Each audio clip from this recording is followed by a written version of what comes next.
Hey friends, Dusty Duke here, and my goal for this YouTube channel and podcast is to help small and brand new cleaning businesses become successful. I know what it's like to be in your shoes. You've got a great idea for starting a cleaning business, and you know that you can add value to people's lives by doing what you do. However, the problem is that you don't really know where to start. You're just kind of winging it and hoping to become successful in the end, and this isn't the best route to take. And I know that because it's exactly what I did. Now, I've been cleaning since 2008. I started by cleaning wedding venues at night while working for a janitorial company. We would clean venues at night. I also cleaned the dorm rooms at a university here in town. At one point, I worked with Service Master Clean, which is one of the largest janitorial and restoration franchises in the US. And then in 2015, I started my own cleaning business. And I'm not trying to be egotistical, but I was really good at cleaning. My customers loved my work. I hardly ever received complaints about the quality of my services. I was also excellent at marketing my cleaning services, which helped me reach a lot of new clients and be able to grow my business. But the problem was that I didn't know how to handle everything else. And since then, I've learned that there are actually 7 essential business principles that you've got to apply if you want your cleaning business to succeed. And out of those principles, I was probably only applying about 2 of them. And here's the thing, if you don't work on all 7, your cleaning business is going to struggle, and that's exactly what happened to me. So I'm going to share a little bit about my cleaning story. It's sometimes painful for me to talk about because I made so many poor choices and so many mistakes. And this is why I'm doing this YouTube video podcast here, creating this content, is because I don't want anyone to go through what I went through. So part of my story is that I started my cleaning business in 2015, and my first mistake was pricing my services way too low. At that time, I think we were charging about $12 an hour, which was so stupid. I can't believe I did this. My thought process was, okay, I'm a new cleaning business. I don't have much credibility, so I'm going to charge, super low prices in order to undercut my competitors. And I think my competitors at that time were probably charging anywhere from $50 to $60 an hour, which seemed like an outrageous price to me. And sure enough, I got a ton of business because I was charging such ridiculous low rates. Like, who wouldn't use my cleaning? But over time, though, I realized I couldn't cover all my expenses. It was really tough to take out taxes, and when I did, I was left with something like $9 an hour. It was a terrible pricing model. I couldn't afford to maintain, our vacuums or purchase new supplies, so it just wasn't sustainable. And that was the first mistake I made.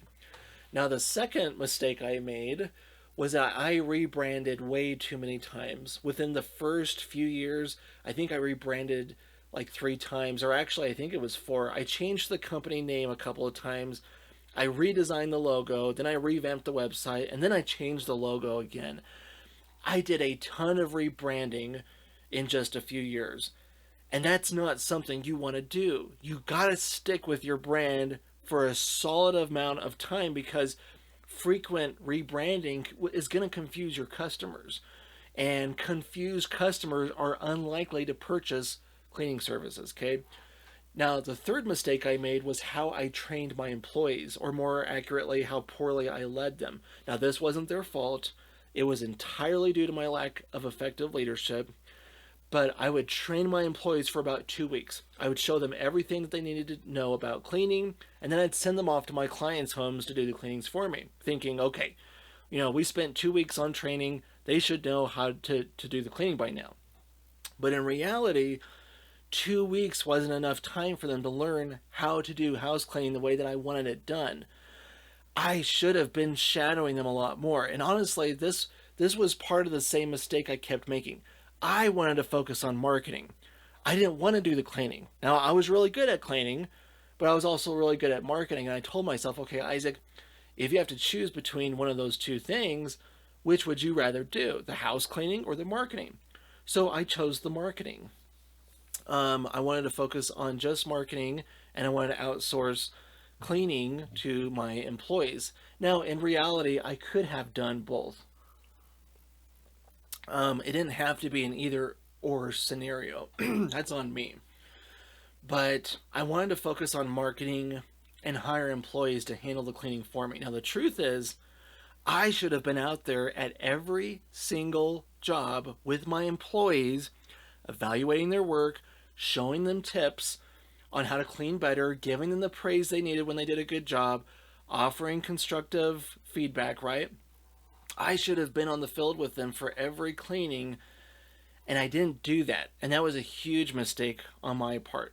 Because of that, the quality of our cleaning services dropped significantly. It was nowhere near the kind of cleaning that I was doing for my clients.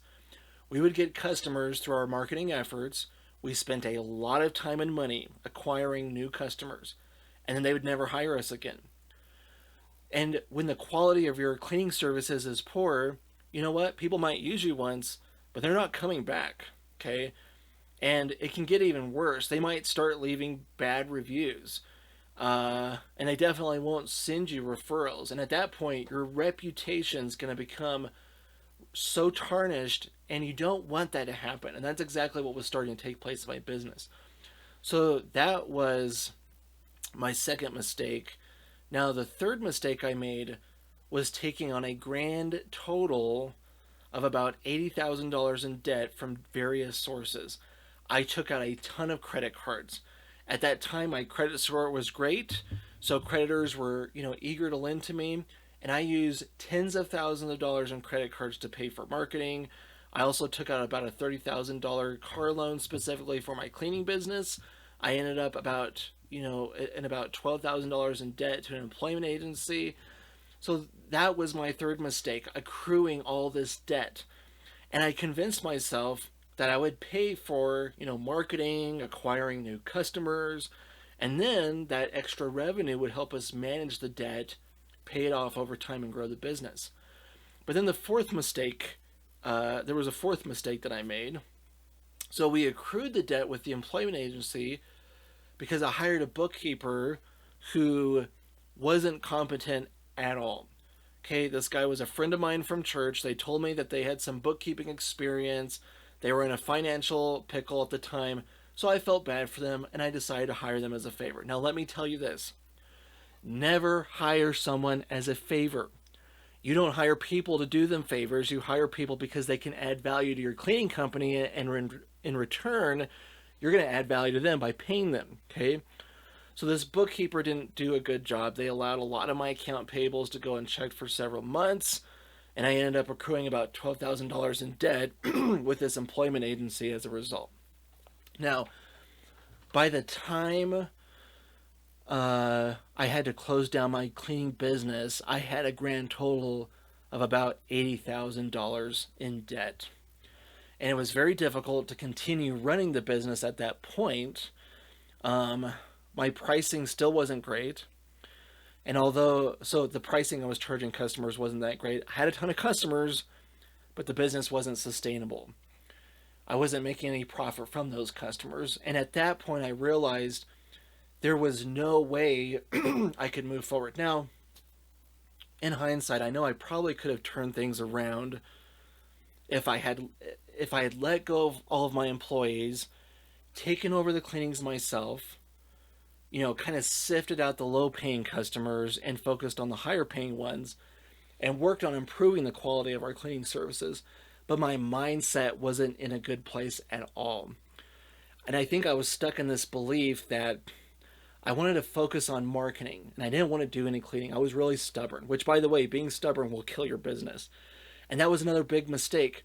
I could have turned the company around if I had wanted to, but my mindset wasn't strong enough.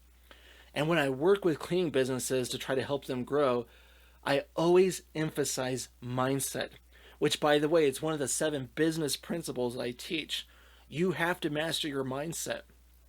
You can know how to do accounting. You can know how to do marketing.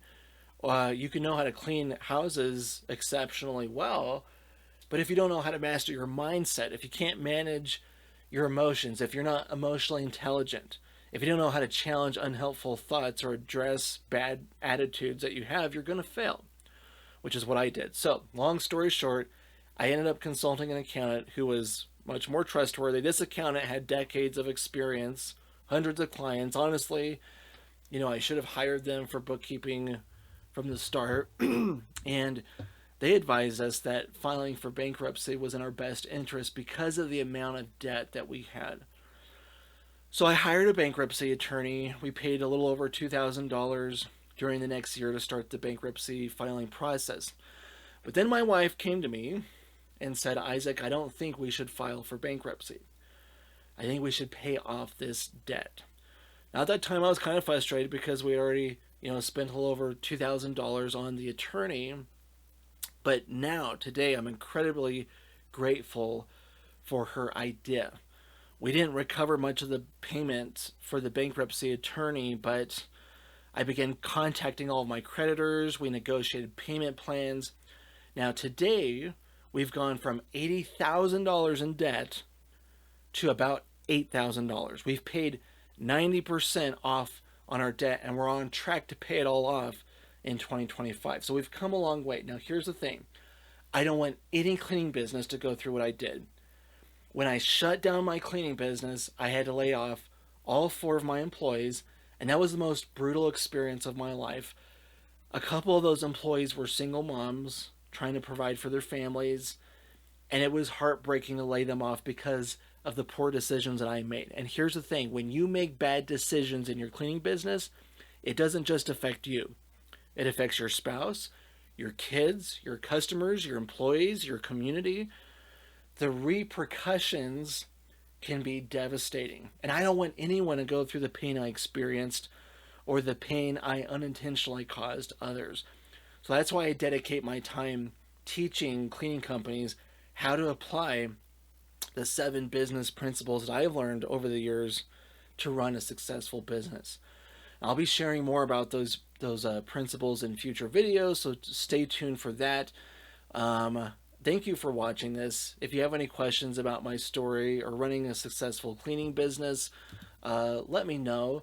Again, this is just a video to share my story. It's hard talking about my mistakes. I wish I could show up here and say, man, the last 15, 20 years, I've been just the most successful cleaning business, made all this money, have thousands of customers. It's really humbling to be able to say, you know what, I made a lot of mistakes and I hurt a lot of people, and it really damaged a lot of relationships with friends and people. But I hope that by hearing my story, you're inspired not to make the same mistakes and to learn what it's going to take to start a successful cleaning business. So if you have any questions about running a successful business or my story, leave them in the comments below. I'll do my best to address them in the future. Feel free to subscribe to my channel. We're starting out slow, starting out small, but become a subscriber. I plan on creating a lot more video content in the future. Appreciate your support, and I'll talk to you next time.